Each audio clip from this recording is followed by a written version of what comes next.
Welcome to Dr. Jester Talks, and I'm gonna talk about this. Whoops, shit. Yeah. Sorry, if you don't know, my second screen colored quits. I think this thing here kind of shorted out, because there's actual little chip inside. There's a little box, I think it's gone. Gas. Anyway, where was I? Right. Did I actually really switch the screen? Yes, I did. From the war zone. This is our first tragic look at all that's left of the Ukraine's giant An-225 cargo jet. The entire front of what was the world's largest operational aircraft is totally destroyed, and its wings and engines are badly damaged. Yeah, I don't think there is any way, shape or form that they can actually recover this plane.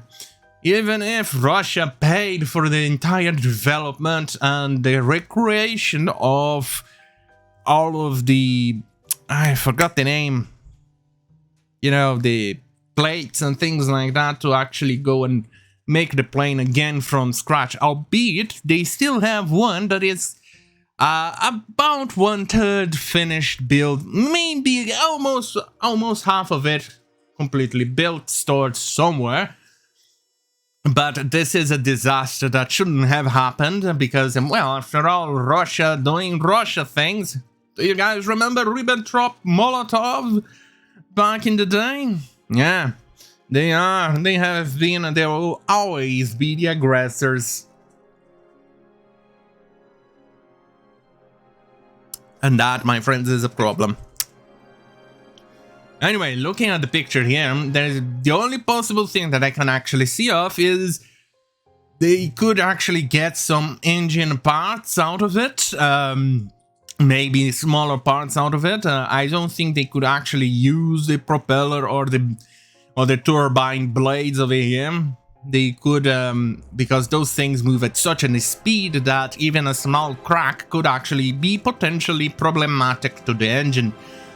For instance, they could pierce the entire shell casing and probably damage something else. That has happened to multiple planes in the past. And it's not a pretty sight, suffice to say. Right, looking at it more in details, definitely the entire cockpit is gone, so any electronics is completely gone, completely dead. They could potentially get any chip or anything else salvaged, but looking at that this thing was under fire because it's completely black over here, as you can see, I doubt there's anything electronic left to salvage. They could potentially actually salvage some parts out of the tail and things like that, but beyond it, not likely. Very much not likely. Let me show to you a bit of the history behind it. In reality, this plane was built, let's switch back to the screen for this. The discount, yes, I'll call it the discount shuttle of the Russian, the Soviet system. The entire plane was built to carry this little plane here. A copy of the American system with the 747 carrying the actual shuttle. So they created this because propaganda, because it never went to space. It never managed to lift off or anything like that. Hey, Russia loves to copy stuff and things like that. Anyway, switching back to screen, let's see. Okay, there you go. This one, I assume is one of those back in the days. Is the screen switched? No. Is the screen? Yes. I think this one is on a display or somewhere around the world. I'm not quite sure exactly where. Based on the letters, it could be somewhere in Europe. I don't know. But this thing here, as you can see, is the discount shuttle. They actually had a small jet engine here somewhere because they did not trust the shuttle to actually guide itself from space back into the airport. Anyway. You can see here the entire system here is different. The other picture I'm gonna show it to you guys, it's a bit different over here, but this one is interesting because you can actually see here the hump actually got connected to the entire body of the airplane. Wait, did I switch? No. Now I switched. Well. Actually, I did not have the entire picture of the one. But the picture I had is the hump was much smaller. Anyway, with everything Russian, this is the result of their shuttle. This is where it is, right now. It's sad because it never went to space. Look at it. What a disaster. But then again, this is Russia. We are dealing with Russia here. They don't have any respect for any of those things. Anyway, let's go and read the article. Let's see, switching back. Did I switch? Yes. After a week in which the fate of the world's largest operational aircraft, the one-of-a-kind Antonov An-225 Mriya dream hung in balance, we now have our first clear view of its condition, and it's anything but a pretty sight. The giant cargo jet that looks largely destroyed with its nose, wings, and some of its engines badly damaged. Some of the empennage looks intact, but to what extent remains unknown. A satellite image of a couple of days ago showed the An-225 tail still in place, but now we know that was the best news hiding under the... What? But now we know that that was the best news hiding under the giant shelter of the Horseyfootage airport. Yeah, you can see here a lot of shrapnel, probably from bombs and missiles, because this one doesn't actually look very much bullets or anything like that. This definitely looks more like an explosion from warhead, from a missile, rocket, or a bomb. In this airport, the place Antonov bedded down the famous giant that became one of the most hotly contested strips of land in all of Ukraine after Russia's invasion began. Pitched battle has been waged for it over the last week. In the process, massive damage has been done to the airfield, and its flying inhabitants include the prize Mriya. The airfield is located just the northwest of Kiev. If Ukraine defeats Russia in the end, maybe the aircraft's undamaged parts can be used to help complete the remaining unfinished A-22 fuselage. But for now, that's just another dream. Yeah, if actually Ukraine manages to survive this war somehow intact and not become another vassal state of the Russians, yeah, there is that possibility. But I doubt Ukraine is going to have money for that, and I doubt Russia will pay for the damages they have done. I highly doubt they will even be able to afford that after this war is done.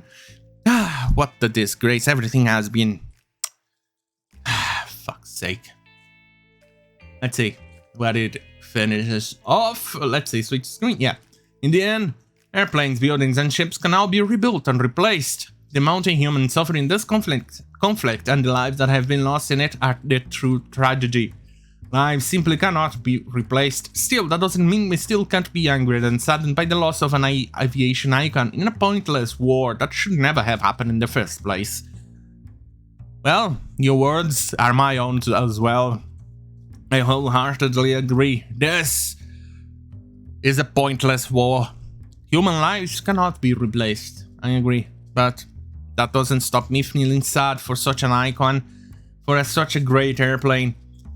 Look, it may have been born out of a cheap attempt of copying American system and the American 747. In fact, I should have actually done that, but I didn't somehow, because I'm a bit of an idiot and I like to fly at the seat of my pants. But, as you can actually see soon enough, it's the same system that they copied from the Americans. Right, let's see, switching screen.